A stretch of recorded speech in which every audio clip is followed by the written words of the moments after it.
मोहतरम इमरान भाई, नियोजन सभा के अध्यक्ष नितिन गुप्ता जी, समाजवादी पार्टी के तमाम नेताओं, दोस्तों, भाइयों और बहनों,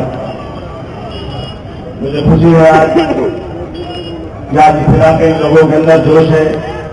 मीटिंग दो तरह की होती है, एक मीटिंग में भीड़ तो रहती है लेकिन जोश कम रहता है, लेकिन आज मैं देख रहा हूं मीटिंग में बहुत जोश है लोगों के अंदर। अच्छा लग रहा है,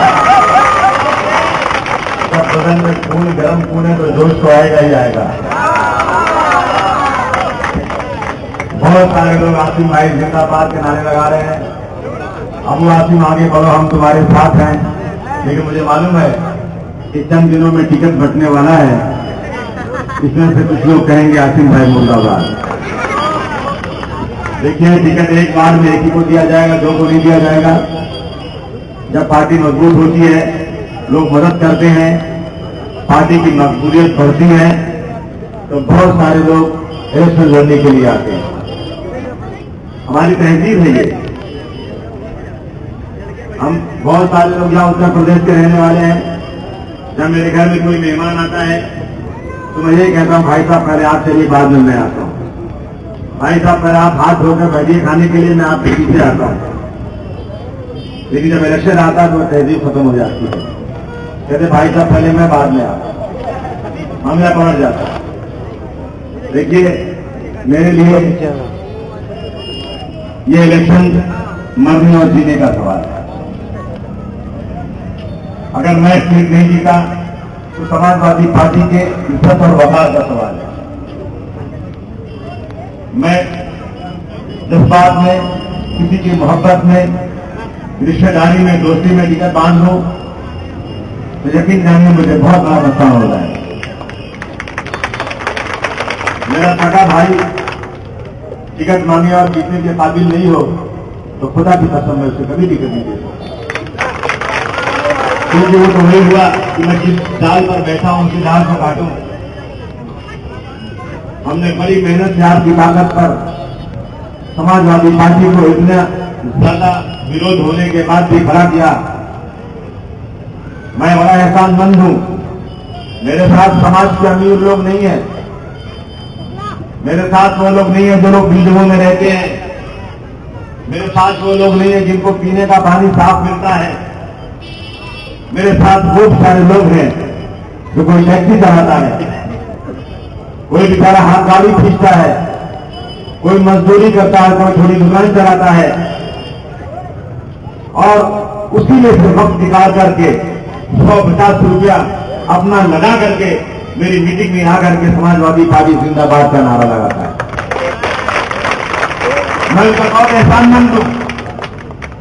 यकीन जानिए, मैं इस बात को हमेशा कहता हूं कि अगर किसी गरीब का झगड़ा किसी मिल मालिक से हो जाए तो समाजवादी पार्टी के लीडरों को, समाजवादी पार्टी के वर्करों को किसी मिल मालिक के बगल में नहीं बल्कि मजदूर के कंधे से कंधा लगा करके उस मिल मालिक के खिलाफ खड़े हो जाना है। क्योंकि गरीबों के लिए तो बहुत लोग हैं, गरीबों की कौन सुनता है? इसमें से बहुत सारे लोग मेरे जैसे होंगे जो अपना गांव, अपना प्रदेश छोड़कर मुंबई में रोजी रोटी कमाने आए।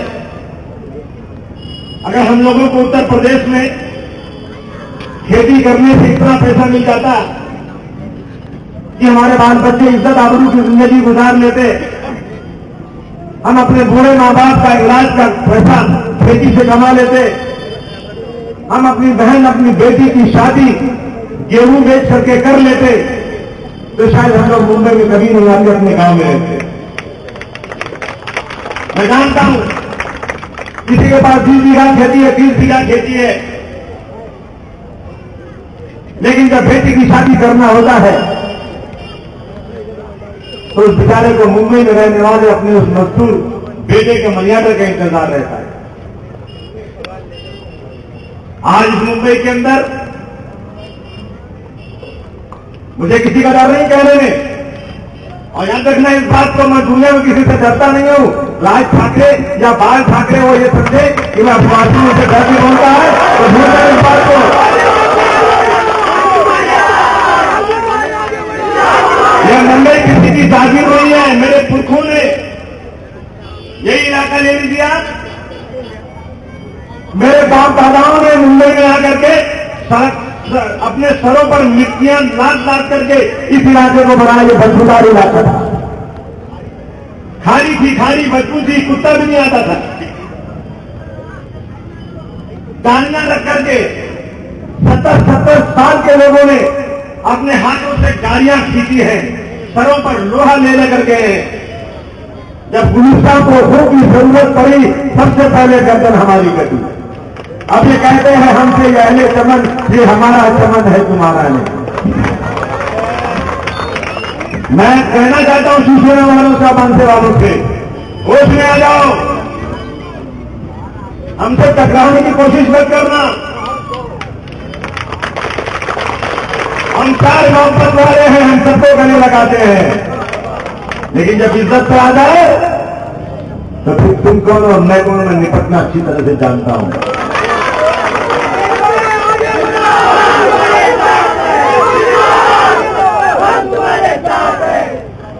मैं मराठी भाइयों का बहुत आदर करता हूं और मैं आप सबसे कहना चाहता हूं, जो लोग दूसरे प्रदेशों से यहां नौकरी करने आए, कारोबार करने आए,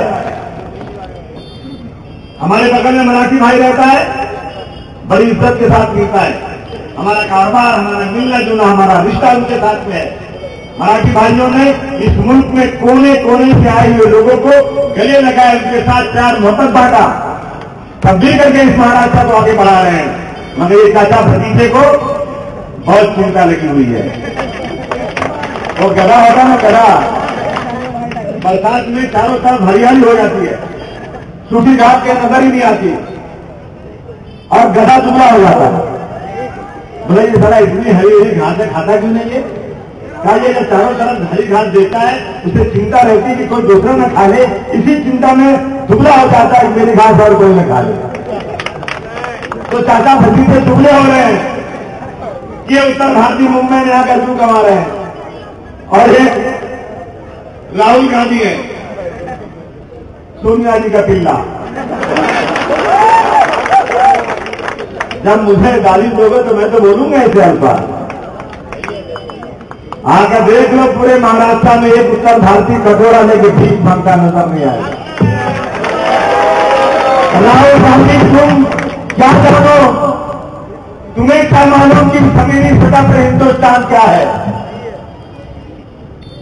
तुम अंग्रेज की मां के पेट से पैदा हो गए,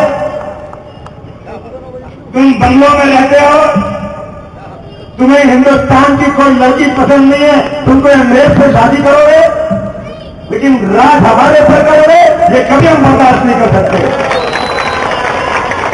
तुम बेवकूफ बनाने के लिए दलित के घर में जाकर के सोते हो। किसी के घर में जाकर सोना भी गलत बात है भाई, तुम्हारा कोई भरोसा नहीं है। और तुमको जो भाषण दिया जाता है, तुम्हें मालूम है कि हिंदुस्तान क्या है? तुमको तो भाषण सीडी में भर के दिया जाता है। सीडी में जो गाना भरोगे ना वही आएगा, दूसरा नहीं आएगा। उसमें जिस फिल्म का गाना भरा जाएगा, जब लगाओगे सीडी तो वही गाना बजेगा। अब राहुल गांधी और उनकी मम्मी जान को पार्लियामेंट में 3 MP लोग हैं, वो रोजाना तकरीर लिखते हैं, लिखकर देते हैं। इन्हें नहीं मालूम कि हिंदुस्तान की हालत क्या है। ये तो लिखी हुई चीज को आकर बोल देते हैं, और जब राहुल गांधी को जोश आता है और नीचे कागज नहीं पढ़ पाते हैं तो भड़क जाते हैं। कह दिया कि उत्तर भारतीय लोग कब तक मुंबई में जाकर भीख मांगोगे। यहां से वहां तक बोलना चाहता हूं कि कोई यूपी वाले को भीख मांगते देखा आपने? नहीं, यूपी वाला सड़क पर सब्जी बेच करके, सड़क के ऊपर खोलचा लगा करके, मूंगफली बेच करके 1-1 रुपया जोड़ करके अपना पेट भरता है। अपना पेट नहीं, अपने मां बाप को 30 तारीख को कुछ न कुछ रुपया मंगाकर करता है, और चुल्लू पर पानी में जो बनना चाहिए सरकार को। ये कोई एहसान नहीं है। सरकार की पूरी जवाबदारी है कि मुल्क में रहने वाले लोगों को रोटी, कपड़ा और मकान का बंदोबस्त सरकार करे। हम बचपन से सुनते रहे हैं एक नारा कि बेकारी का काम दो या बेकारों को, बेकारी का दाम दो या बेकारों को काम दो। मैं बोला क्या मतलब बेकार लोगों को काम दो और नहीं काम है तो उनको भुगता दो ताकि वो अपना पेट पाल सके। अगर मैं इस मुल्क में पैदा हुआ हूं और मेरे पास काम नहीं, खाने को नहीं है, तो सरकार की पूरी जिम्मेदारी है, कोई एहसान नहीं है। एक गरीब भी संगम नगर का और इस इलाके का अगर से कपड़ा खरीदता है, चप्पल खरीदता है, साबुन खरीदता है, उसके अंदर भी एक्साइज और टैक्स भरता है। ये नहीं कि खाली टाटा और बिरला ही टैक्स भरते हैं, कोई एहसान नहीं है। ये मुंबई है। हमारे प्रधानमंत्री मनमोहन सिंह जी के चाचा अमेरिका ओबामा के बगल में जब खड़े होते हैं तो यूनियन के अंदर जब भाषण करते हैं, कहते हैं कि मेरा मुल्क 2030 में दुनिया की बहुत बड़ी ताकत बन जाएगा। तो जब मुल्क को दिखाते हैं तो साला नरीमन पॉइंट ही दिखाते हैं, संगम नगर नहीं दिखाते। कभी फोटो में मेरा इलाका भिवंडी का नहीं दिखाते, कभी भिवंडी और मालेगांव नहीं दिखाते, खाली चमकती हुई कोई बिल्डिंगें दिखाते हैं कि आप देख लो मेरा मुल्क। याद रखिए, आज इस मुल्क में चंद लोग अमीर और अमीर होते जा रहे हैं और कुछ लोग ऐसे हैं बेचारे जिनको अपने बच्चों को चप्पल और कपड़ा बनाने के लिए पैसे नहीं है। शर्म आना चाहिए सरकार को। सरकार की जिम्मेदारी है कि सरकार मुल्क में रहने वालों को की देखभाल करे। पीने का पानी मिल रहा है आपको? ये नगर सेविका बैठी है, इसने बहुत लड़ाई लड़ी, रोई, उसने हाउस में रोई औरत। एक बात तो मैं कहूंगा, इन्होंने अपने इलाके में कैसा काम किया, क्या किया, तो मैं जनता बताएगी, लेकिन मैंने पार्टी की तरफ से जो काम देखा इन्होंने ईमानदारी से किया।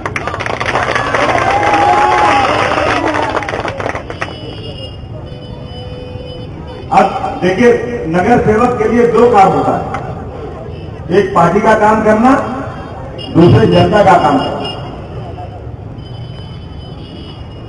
इसलिए मैं कहना चाहता हूं, आज पीने का पानी नहीं मिल रहा है, चिल्ला कर थक जाओ, लेकिन पीने का पानी का बंदोबस्त सरकार नहीं कर पा रही है।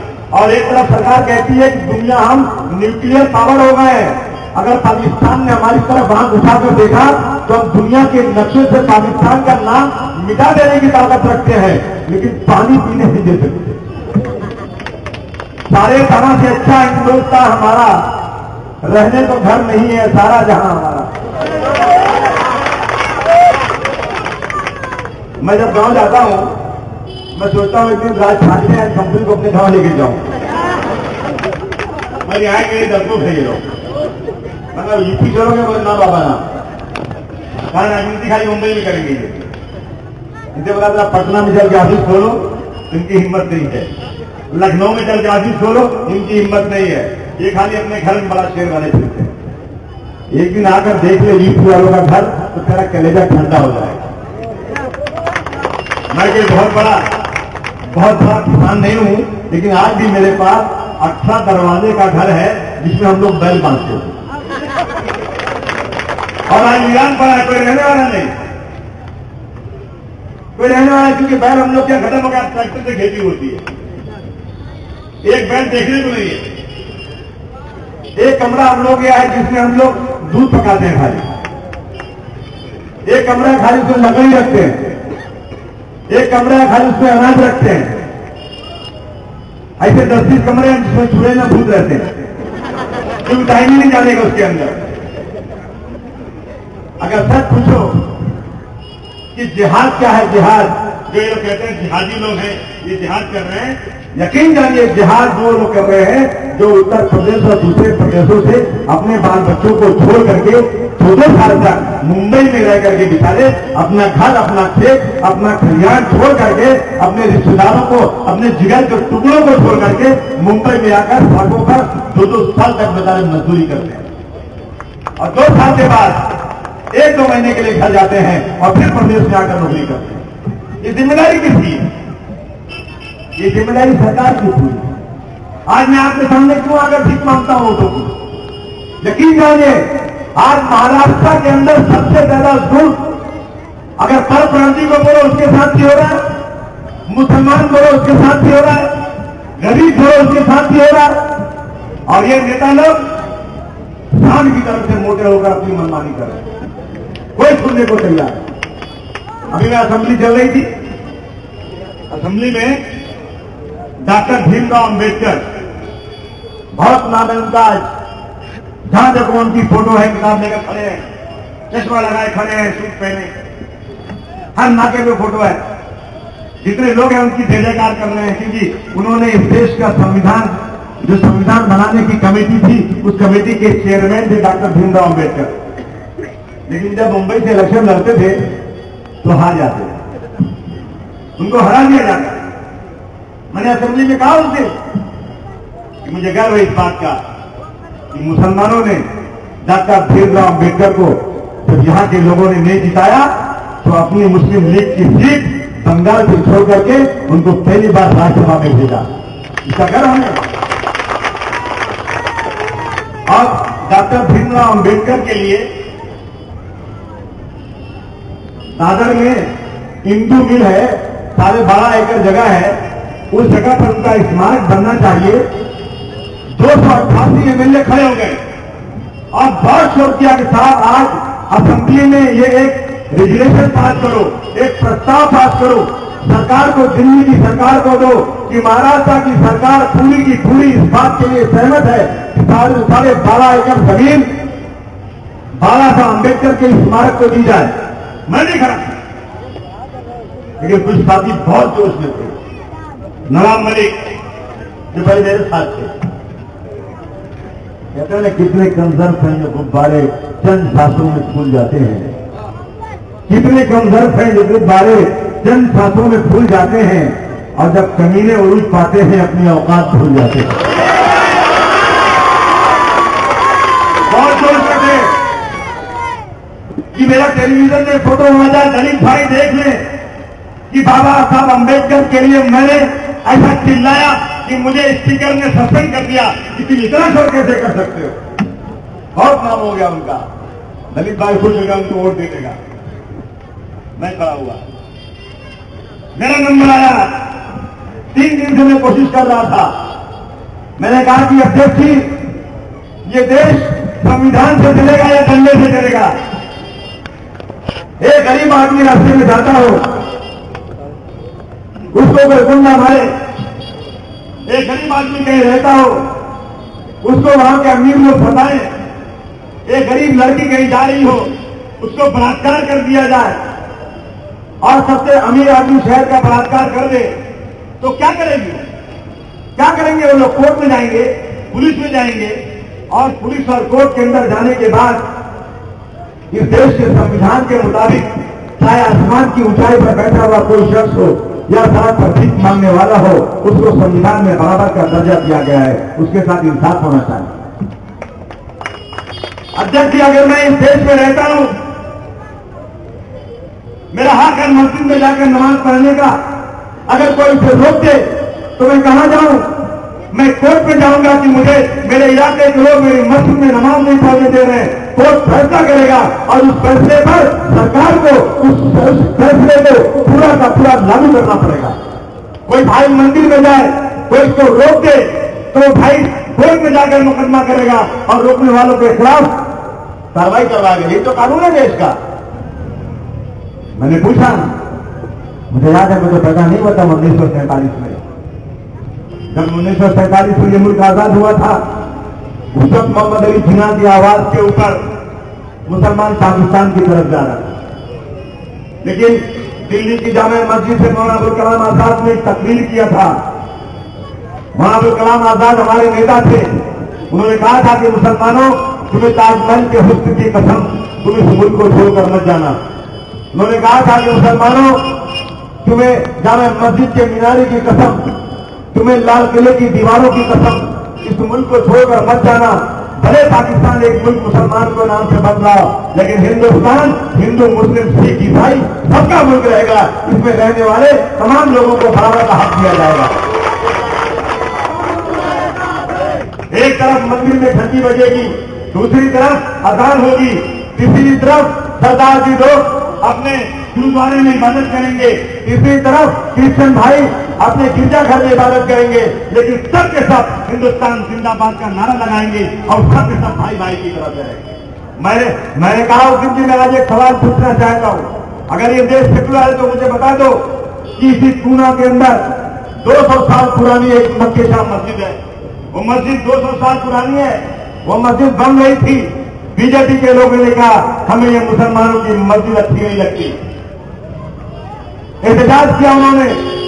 हमारे मुख्यमंत्री जी ने कहा हाँ ठीक है, अगर तुम्हें ये मस्जिद अच्छी नहीं लगती तो मैं इस मस्जिद को रोकने का ऑर्डर देता हूं। मैंने पूछा कैसे आपने मस्जिद को रोक दिया? मैंने उनसे दूसरा सवाल किया, मुख्यमंत्री जी मुझे बताइए आज आप, मैं जिस हाउस के अंदर खड़ा हूं वो हाउस मंदिर माना जाता है, इंसाफ का मंदिर, यहां सच का सच इंसाफ होता लोगों के साथ। बताइए मुझे आप कि नई बंबई नेहरू के अंदर एक इस्लामिक वेलफेयर एसोसिएशन है, उसने एक मस्जिद की जमीन के लिए अर्जी किया और उस मस्जिद की जमीन का दाम 25 लाख रुपए था। सरकार ने कहा कि नहीं, पहले होम मिनिस्टर से मस्जिद का परमिशन लो, उसके बाद मस्जिद मिलेगी, मस्जिद की जगह मिलेगी। वो मुस्लिम वेलफेयर के लोग होम मिनिस्टर में गए, मंत्रालय में गए, 2005 से भागते भागते भागते भागते 2009 हो गया। 2009 में अल्लाह का करम है मस्जिद बनाने का, मस्जिद की जगह का परमिशन मिल गया और वो लोग गए। जब वहां नेहरू यूनिवर्सिटी ऑफिस में गए तो उन्होंने कहा कि साहब ये हमारा परवाना मस्जिद का मिल गया है, अब हम मस्जिद में जमात के साथ नमाज पढ़ सकते हैं, हमें हमारी जमीन दीजिए। तो सरकार ने कहा कि वो जो 25 लाख की जमीन थी ना, अब वो 1 करोड़ 9 लाख की हो गई। 1 करोड़ 9 लाख भी लोगों ने जमा किया। जमा करने के बाद खुशियां मनाई और मस्जिद की दीवार बनाना शुरू किया और शिवसेना के लोगों ने जाकर मस्जिद की दीवार तोड़वा दिया। परमिशन है मेरे पास कि मैं मस्जिद बनाऊं और शिवसेना ने तोड़ दिया और शिवसेना खुद गई कोर्ट के अंदर। देखो कितना इनका दिमाग खराब है। और कोर्ट के जज साहब ने, जो गैर मुस्लिम थे, मुस्लिम नहीं थे, उन्होंने कानून के मुताबिक एक फैसला किया अगर शिवसेना वालों को मुसलमानों की मस्जिद यहां पसंद नहीं है तो अपना पुलिया पीछे उठा करके किसी इलाके में और चले जाए, मस्जिद यहां मुसलमानों की बनेगी। उन्होंने फैसला किया कि महाराष्ट्र सरकार को पुलिस वहां देना चाहिए मुसलमानों को और मुसलमानों की मस्जिद बनना चाहिए। मैं कहा कि बताओ ये सरकार किसकी है? जब हिंदू मिल का मामला आया तो 288 एमएलए खड़े हो गए।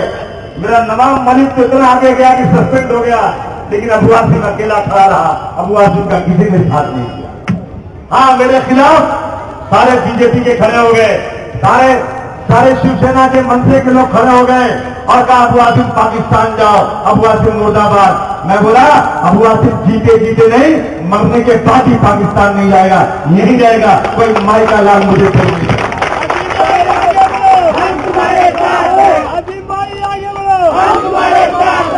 मैं किसके पास जाऊं इंसाफ मांगने को?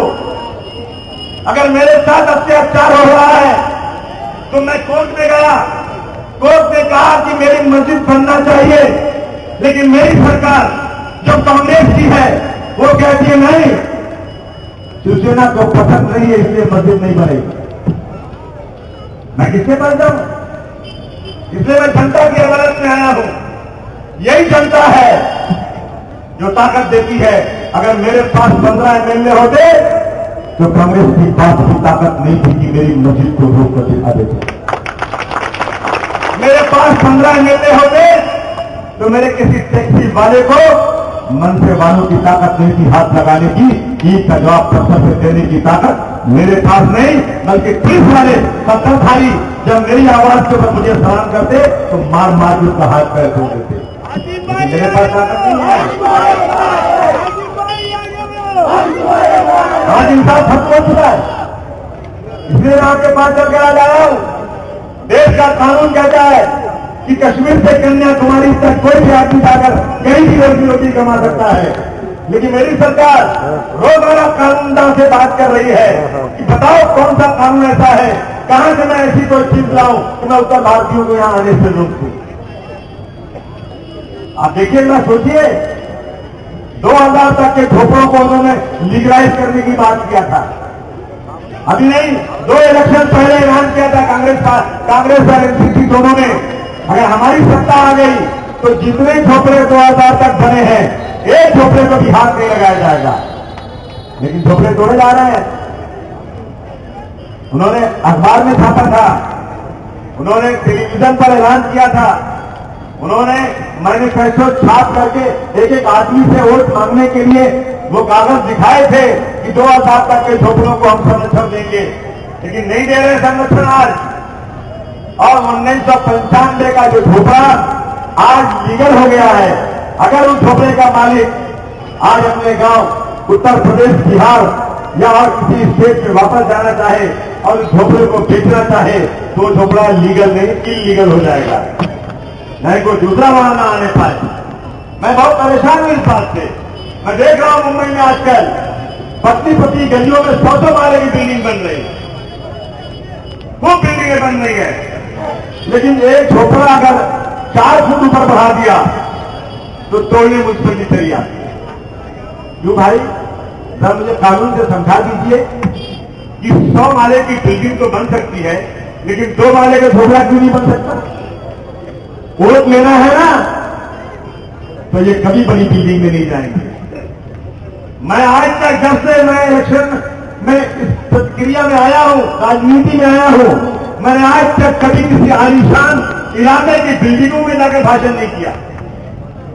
मैं नहीं, बल्कि इस मुल्क का वजीर आजम भी आज तक कभी जाकर शायद वालकेश्वर, कफ परेड, जूही स्कीम, विले पाने की स्कीम में जाकर के अमीरों के पास वोट नहीं मांगने आया। वोट मांगने आया तो गरीबों के पास मांगने आया जो झोपड़ों में रहते हैं। वादा पूरा किया कि जीत कर आएंगे तो इतना पानी दे देंगे कि आप लोग परेशान हो जाएं, जीत कर आएंगे तो आपका गटर पूरा बन जाएगा, जीत कर आएंगे तो आपको राशन पूरा मिलेगा, हम जीत कर आ गए तो दवाएं फ्री मिलेंगी। लेकिन आज तक एक भी बात पर अमल नहीं हुआ।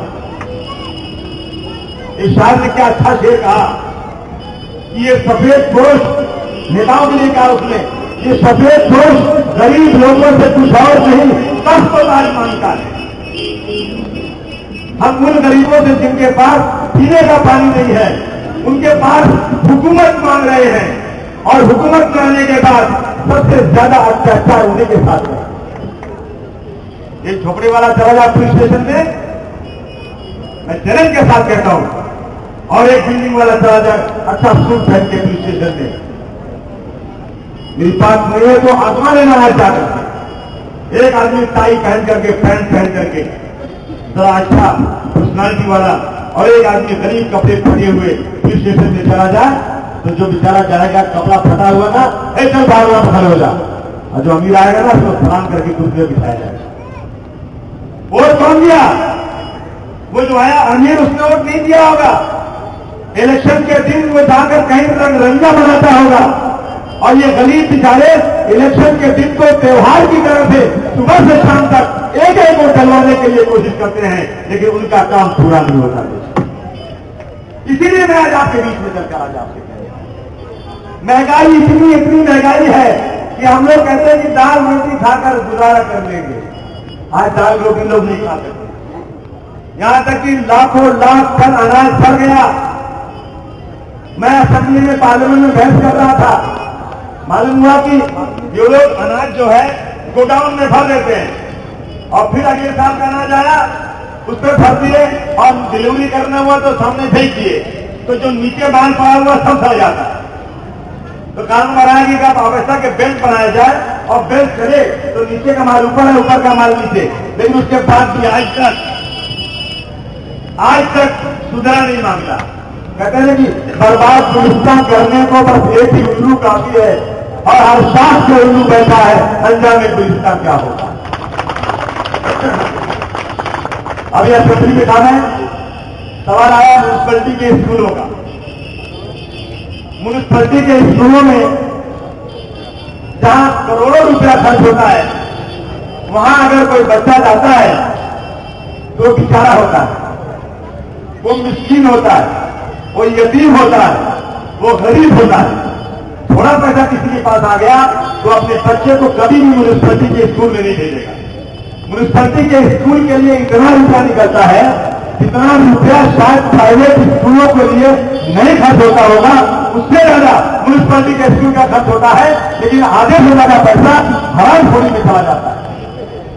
अब अन्ना हजारे जो निकले आजकल बैठे हैं पूरी ताकत के साथ भ्रष्टाचार खत्म कराने के लिए। मैं बोला अन्ना हजारे भी कोई सवाल ही नहीं कि आप भ्रष्टाचार खत्म करवा। हाँ, एक ही उपाय है, अगर अल्लाह मियां तक पहुंच है, भगवान तक पहुंच है, तो हाथ उठाकर दुआ कर दीजिए एक फरिश्ता ऊपर से आ जाए या एक देवता आ जाए और वही लोकपाल का चेयरमैन बन जाए तो शायद भ्रष्टाचार खत्म हो जाए, वरना कोई उम्मीद नहीं है। और अन्ना हजारे को मेरी ये राय है कि अगर आप वाकई सीरियस से आप चाहते हैं कि ये नेता सब चोर नजर आते हैं उनको, तो वो खुदे नेता बन जाए और पार्टी बनाए और इलेक्शन है 5 स्टेट में अपने एमएलए खड़े हो जाए, दूध का दूध पानी का पानी सामने आ जाएगा, भाग जाएंगे, नजर नहीं आएंगे। लोगों के खून में भ्रष्टाचार घुस गया, इसलिए मैं आज आपके साथ चलकर रिक्शे वालों को मारा गया, जानबूझकर मारा गया कि टेम्परिंग कर रहे हैं। टेम्परिंग बहाना था, सिर्फ उत्तर भारत का समझ के मारा गया। अभी दूध बेचने का काम राज ठाकरे ने शुरू किया। अब आपने नाम के आगे लगा है राज ठाकरे यादव, दूध बेचने का काम शुरू किया कि उत्तर भारतीय जो दूध बेचते हैं ना, वो दूध यहाँ के मराठी लोग बेचेंगे। अरे मैं आज यहाँ भी चैलेंज के साथ कहता हूँ, मनसे के लोग अगर यहाँ नहीं है तो मेरी बात पहुंचा देना। कल 1000 आदमी लाओ मराठी, 1000 आदमी लाओ। अब मैं 1000 आदमी को अगर भिगोने में नौकरी नहीं दूं तो मैं अपने बाप की औलाद की लाओ मैं नौकरी देता हूं।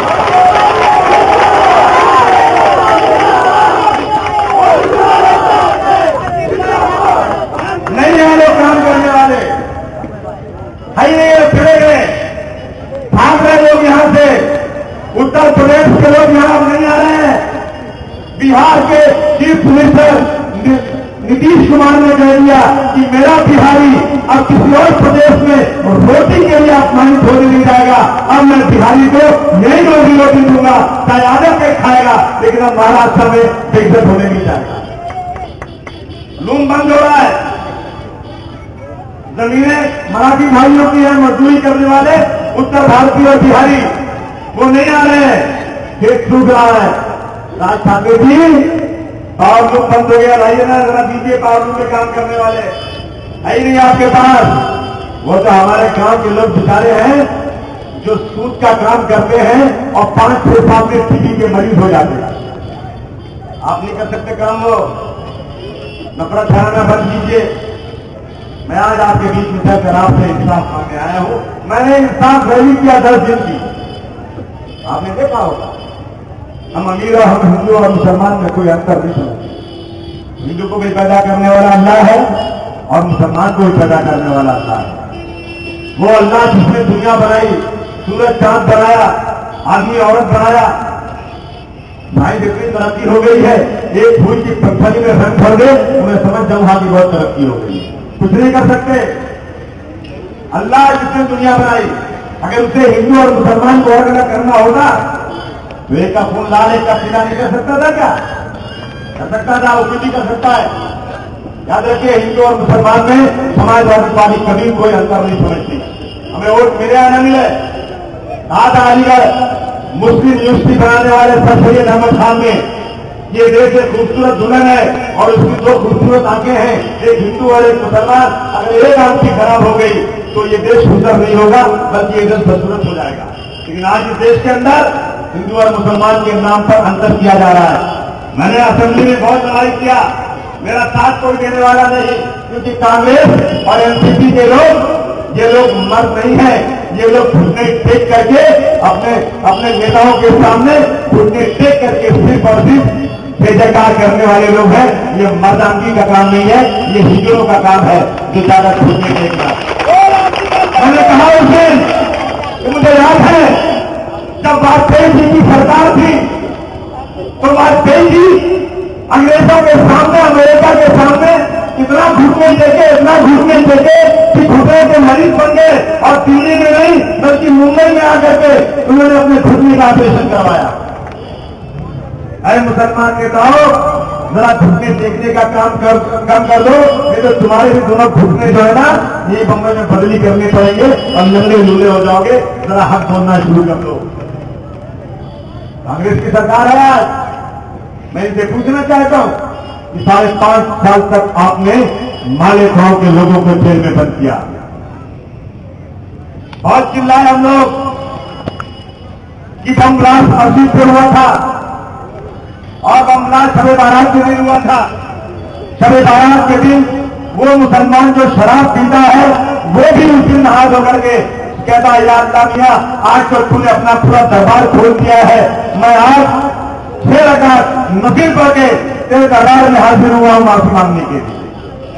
लेकिन तूने मालेगांव के अंदर इन पुलिस वालों ने बम ब्लास्ट में 9 मुसलमानों को पकड़ा। एक मुसलमान उसमें इमाम थे। मैं चिल्लाता रहा सड़क से लेकर सांसद तक। मैंने दिल्ली में सोनिया गांधी के पास लेटर लिखा, मैंने दिल्ली में शरद पवार से बात किया, मैं 25 बार महाराष्ट्र की सरकार के पास गया कि आप सही इंक्वायरी करवाइए। आपने जिन्हें गिरफ्तार किया है वो मस्जिद पर बम नहीं मार सकते। मुझे शक है। इंक्वायरी हुई, रिपोर्ट आई, बोले नहीं ये लोग गुनहगार है। हम लोगों ने कहा सीबीआई की इंक्वायरी करवाइए। बहुत मेहनत दी गई तो सीबीआई की इंक्वायरी शुरू हुई। सीबीआई ने भी कहा कि ये लोग गुनहगार है।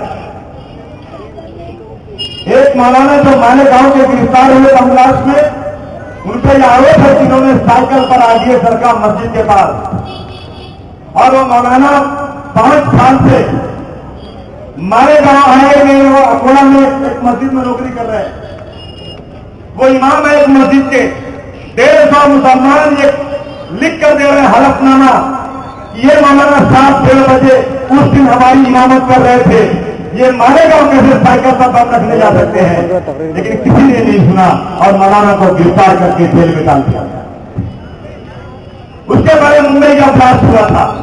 2 लड़के मुंबई के ट्रेन के ब्लास्ट में जेल में बंद है और कुछ दिनों के बाद, महीनों के बाद मालेगांव में ब्लास्ट हुआ।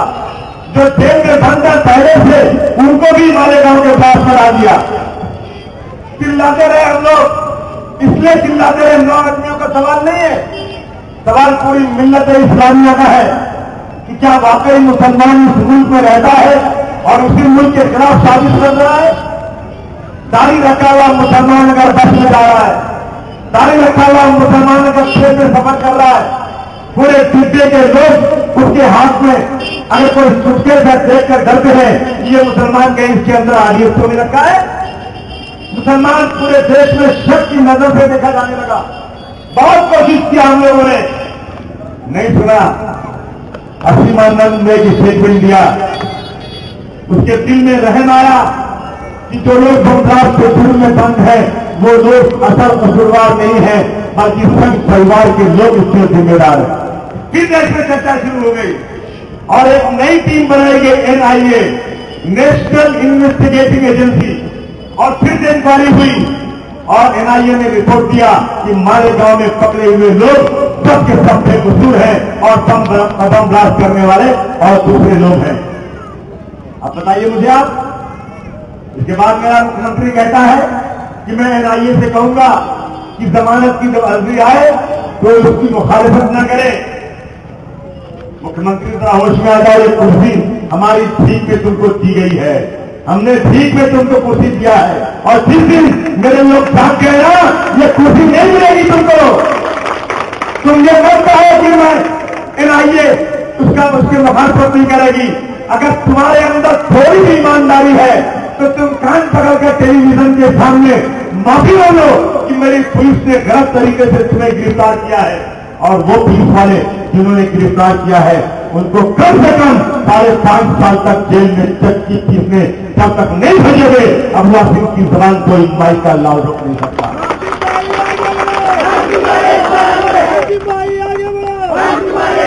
5.5 साल जेल में गुजारे उन लोगों ने, और वो कोई अपोरी टपोरी नहीं थे, वो कोई चोर उचक्के नहीं थे, वो डॉक्टर थे, वो इमाम थे, वो इंजीनियर थे, वो पढ़े लिखे लोग थे।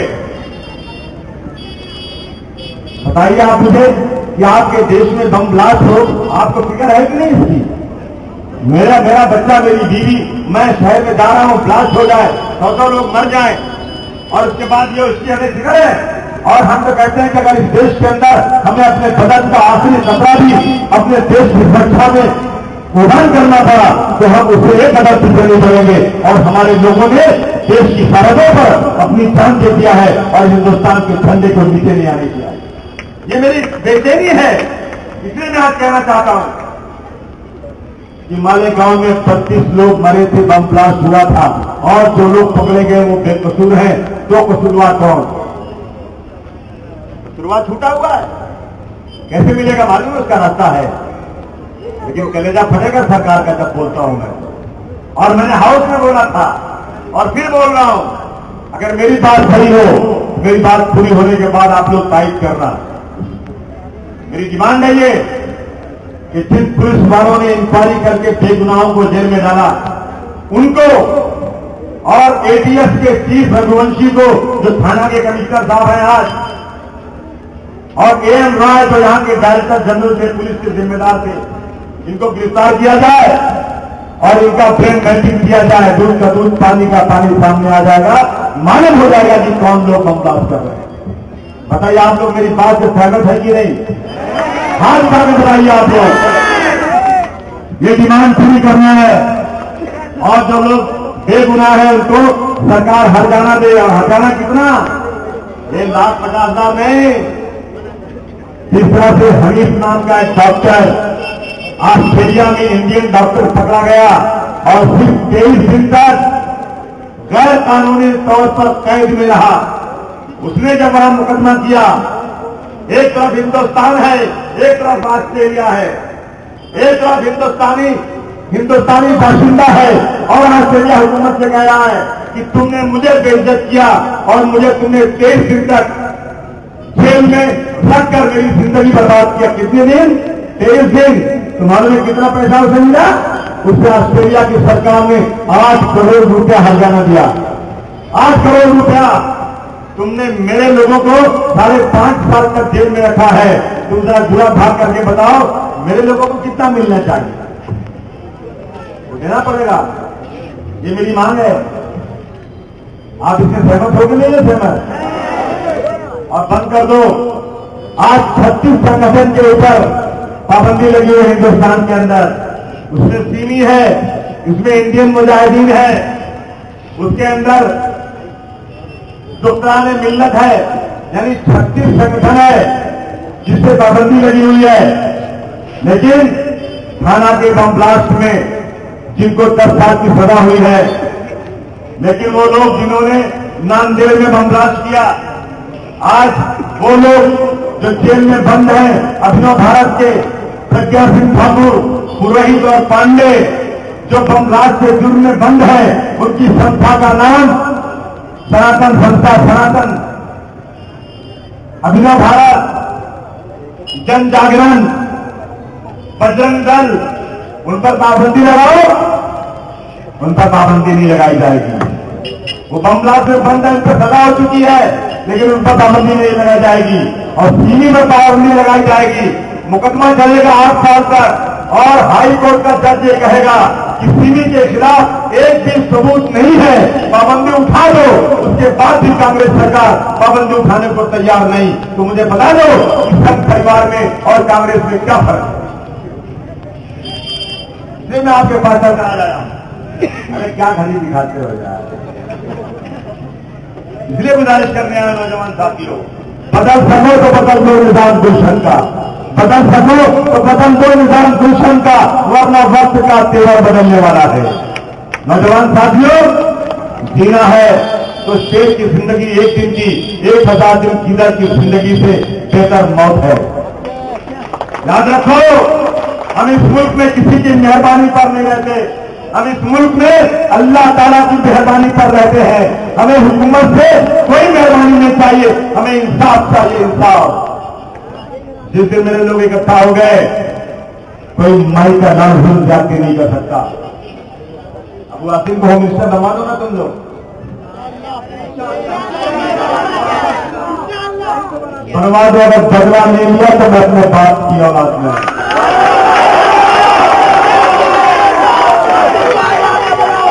एक बार मैंने कहा कि सितम करोगे सितम करेंगे, कर्म करोगे कर्म करेंगे। सितम करोगे सितम करेंगे, कर्म करोगे कर्म करेंगे।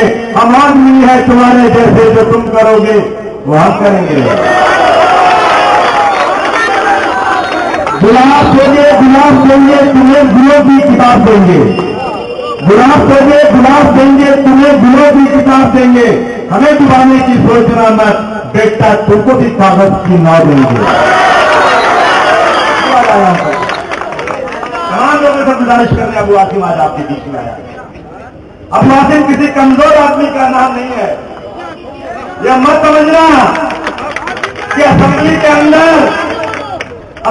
अंदर 288 एमएलए बैठे हो, होम मिनिस्टर और चीफ मिनिस्टर बैठा हो, और मैं इस देश की राष्ट्रभाषा में, इस देश की राष्ट्रभाषा के अंदर मैं शपथ ले रहा हूं, और मेरे पर हमला किया जाए। हिंदी को नंगा किया गया है, राष्ट्रभाषा को अपमानित किया गया है। राज ठाकरे देने को तो दे सकता था दर्जी गाली मुझको, मगर मेरी धरती दिखा सकती थी। मत समझना मैं ईद का जवाब पत्थर से देने की ताकत रखता हूं। मैं उस जमीन से आया हूं जहां कृष्ण भगवान का जन्म हुआ था। मैं उस जमीन से आया हूं जहां देवता पैदा हुए थे। मैं उस जमीन से आया हूं जहां के लोगों ने आजादी की लड़ाई में अंग्रेजों के छक्के छुड़ा दिए थे। तू कौन सी खेत की मूली है जो आदिवासी का सामना कर रहे थे? मैं राजनीति कर रहा हूं, मैं हिंदू का काम नहीं कर रहा। मेरे टैक्सी वाले भाइयों को जाकर किसी गली के नाके पर एक टैक्सी वाले को रोकोगे और 2 टेलीविजन वालों को बुलाकर खड़ा रखोगे और उनको मारकर जिंदा टीवी पर दिखाओगे, तो मैं कहूंगा ये हिजड़ों का काम है, ये नामर्दों का काम है। और हिम्मत है ना? और वासी से बताओ तो समझो कि क्या होता है, लड़ाई क्या होती है। आओ वासी से लड़ो, ईद का जवाब पत्थर से दूंगा।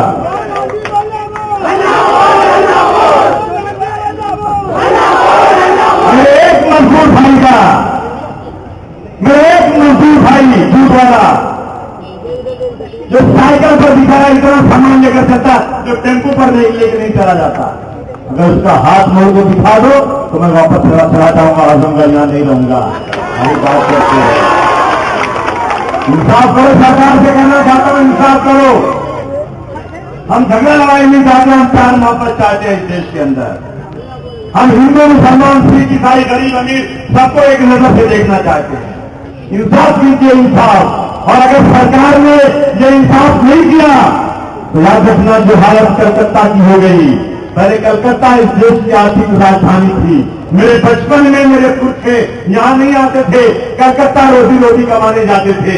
कलकत्ता के लोगों ने जब उत्तर भारत बिहारी और बंगाली का झगड़ा शुरू किया तो वहां से लोग भागकर मुंबई आ गए और मेरा मुंबई इस देश की आर्थिक राजधानी बन गई। और आज राज ठाकरे एंड कंपनी और भरत ठाकरे एंड कंपनी यहां पर प्रांतियों के नाम पर लोगों के साथ जुल्म कर रहे हैं, तो लोग पलायन करके आज गुजरात और आंध्र प्रदेश जा रहे हैं। यहां भी वही हो जाएगा जो कलकत्ता में हुआ। ये मैं नहीं होने दूंगा, ये लड़के नहीं होने देंगे। क्यों? कि मेरे बाल बच्चे यही पढ़ते हैं। मैं नफरत फैलाने वालों को नेस्तनाबूद कर दूंगा। मैं इस प्रदेश के अंदर मराठी और हिंदी, मुसलमान और हिंदू, गरीब और अमीर, हर प्रांतीय और महाराष्ट्रियन को एक साथ प्रेम का भाव लेकर चलना चाहता हूं। ताकि मेरा महाराष्ट्र इस देश की आर्थिक राजधानी नहीं, पूरी दुनिया की आर्थिक राजधानी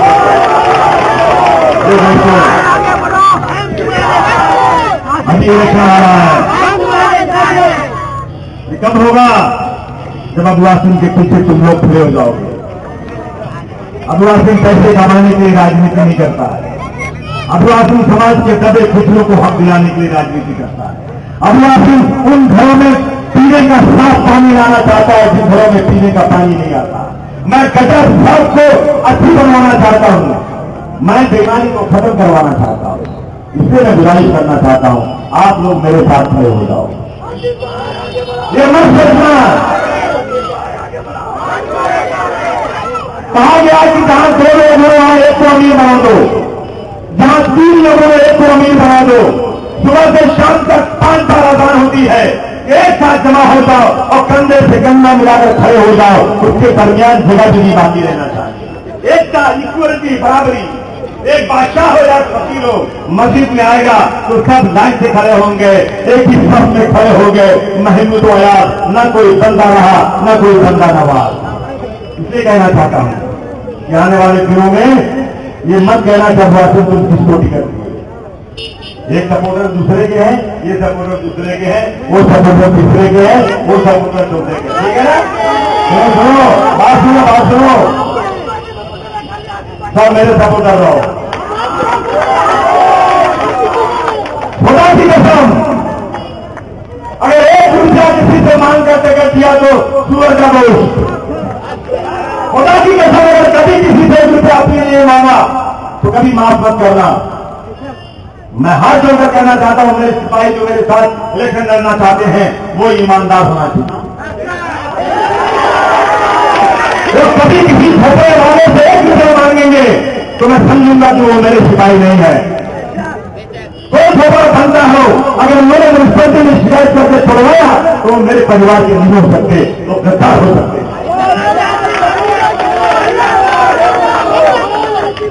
इसलिए कहना चाहता हूं, मैं पूरी ईमानदारी के साथ, मेरा सगा भाई, मेरा बेटा, खुदा की कसम मेरे परिवार का भी खड़ा होगा और मुझे लगेगा कि ये नहीं जीत सकता, मैं उसको अगर टिकट दूं तो मेरे ऊपर थूक देना तुझको।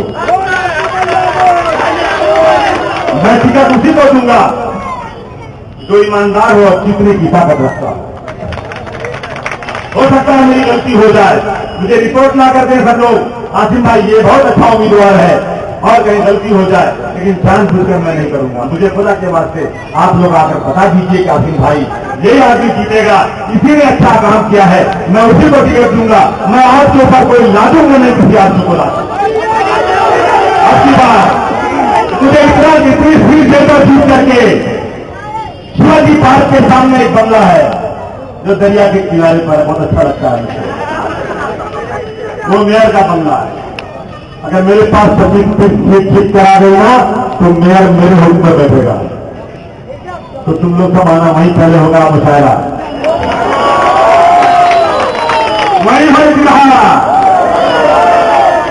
और अगर बात जो है मेयर बनी तो खड़े ना, लेकिन जितना आदमी खड़े है ना, ये पूरा का पूरा ईमानदारी के साथ कुर्बानी का जज्बा लें। आए हैं टिकट मांगने किसी और के लिए और अबुआ सिंह ने किसी और को दे दिया तो भी अबुआ सिंह मुर्दाबाद नहीं, बल्कि आसिम भाई ने भी अच्छा सोचकर किया होगा, इसलिए दिया होगा, ये सोचकर। मेरे साथ रहो, मैं तुमको यकीन दिलाता हूं, एक बात लिख लो, अबुआ सिंह मारा तो जा सकता है, अबुआ सिंह की हत्या तो हो सकती है, लेकिन जीते भी अबुआ सिंह कभी भी किसी गरीब और इस मिल्लत का सौदा नहीं करेगा। इस बात को नोट करके रख लो। आज हिंदुस्तान की हर जमीन पर कोई माई का लाल पैदा नहीं हुआ है जो अबुआ सिंह को खरीद सके, क्योंकि मैं हराम और हलाल को अच्छी तरह से जानता हूं। ये करके लड़के मंत्री बन गए हैं, एक सीट पर जीत कर आए हैं, मैं 2 सीट पर जीत कर आया हूं, लेकिन हुकूमत को ठोकर पर रखता हूं क्योंकि हुकूमत आज बेईमानी कर रही है लोगों के साथ। इसलिए दोस्तों मैं एक बार फिर यहाँ के लोगों का बहुत शुक्रिया अदा करता हूं और यहाँ के पुलिस प्रशासन का मैं बहुत बहुत एहसानमंद हूं। आपने हमें मीटिंग करने का मौका दिया, हम कमजोर पार्टी, छोटी पार्टी थे, आपने हमें मौका दिया, हम आपके एहसानमंद हैं। और हम उन लोगों के बहुत एहसानमंद हैं जिन लोगों ने इस मीटिंग को आयोजित किया, और इस उम्मीद के साथ कि आप मेरे साथ खड़े रहेंगे, आप मेरे साथ रहेंगे, मेरा साथ नहीं छोड़ेंगे। बहुत बहुत शुक्रिया। जय हिंद, जय समाजवाद।